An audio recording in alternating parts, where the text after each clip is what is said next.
Good morning everyone. सभी लोग सकुशल होंगे, विश्वास करते हैं। कौशल के बारे में वैसे माननीय कुंवर जी ने आपको बता दिया है, लेकिन फिर भी गणित के कुछ छात्रों के द्वारा सूक्ष्म शिक्षण के लेसन प्लान भेजे गए, पाठ योजना मुझे प्रेषित की गई, तो उसमें उन्होंने काफ़ी कमियां थी। कोई निरीक्षण सारणी नहीं बना रहा है, केवल आगे के प्रश्न बना के भेज रहा है। इसलिए पुनः एक बार प्रस्तावना कौशल की सूक्ष्म शिक्षण प्लान बना के मैंने आपको प्रेषित किया। आज पाठ श्यामपट्ट कौशल के साथ आया हूँ। सूक्ष्म शिक्षण श्यामपट्ट कौशल पाठ योजना। आज सबसे पहले ऊपर वही दिनांक आज हैं 21/7/2020। विषय वही गणित, उप विषय अंगणित,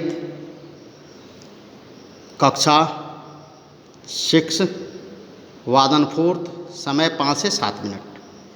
प्रकरण बाद में आता है, मैंने पहले लिखा हुआ है, बता दूंगा। यह है साधारण भिन्नों का जोड़, छात्र अध्यापक अध्यापिका का नाम, और स्कूल का नाम भी लिख सकते हैं आप। वैसे स्कूल का नाम इसलिए नहीं लिखा जाता है क्योंकि ये आपस में ही ये शिक्षण किया जाता है, यानी जो छात्र अध्यापक प्रशिक्षणरत जो छात्र अध्यापक अध्यापिकाएं होती हैं, उन्हीं के द्वारा एक वास्तविक कक्ष का निर्माण करने का प्रयास किया जाता है, इसलिए स्कूल का नाम नहीं आता है। ठीक है ना। पूर्व ज्ञान यानी छात्र जिस प्रकरण में आप बता रहे हैं, यहाँ पे मैं जैसे साधारण भिन्नों के बारे में बता रहा हूँ कि सामान्य जानकारी रखते हैं। आज श्यामपट्ट कौशल है, इसलिए प्रस्तावना में केवल ये 2 चीज़ें बनाई जाती हैं, इसलिए यहाँ पे एक तीसरी चीज़ आती है श्यामपट्ट, क्योंकि आज जितना भी कार्य आपका होना है श्यामपट्ट पे होना है। तो वही सबसे पहला प्रश्न वही श्यामपट्ट की ओर इशारा करते हुए अध्यापक पूछता है, यह क्या है, यानी श्यामपट्ट पे ये चित्र आपने बना रखा है। तो बच्चा कहता है सेब, तो आपने वो सेब बनाना है श्यामपट्ट पे। ठीक है ना।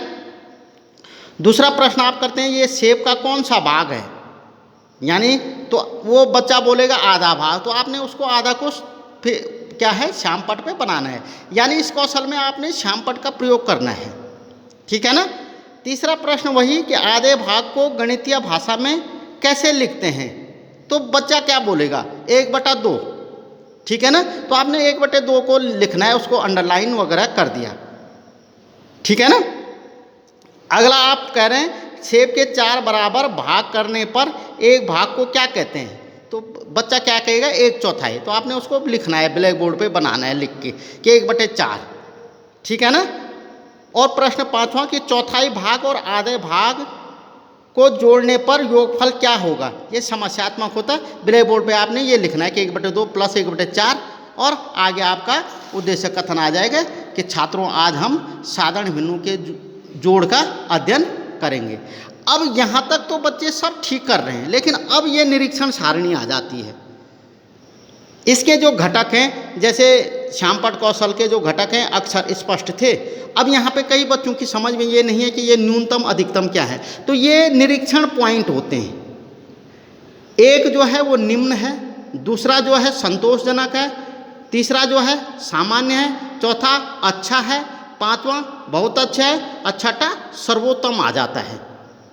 यानी आपने देखा है कि अक्षर स्पष्ट थे, यानी श्यामपट्ट पे जो छात्र अध्यापक जो अक्षर लिख रहा था वो 1 से 6 तक की श्रेणी में थे, यानी निम्न था, संतोषजनक था, सामान्य था, अच्छा था, बहुत अच्छा या सर्वोत्तम था। उस हिसाब से आपने इन पे टिक लगाना है। अगर अच्छा था तो तीसरे पे लगाएंगे, निम्न था तो 1 पे लगाएंगे, संतोषजनक था तो 2 पे लगाएंगे।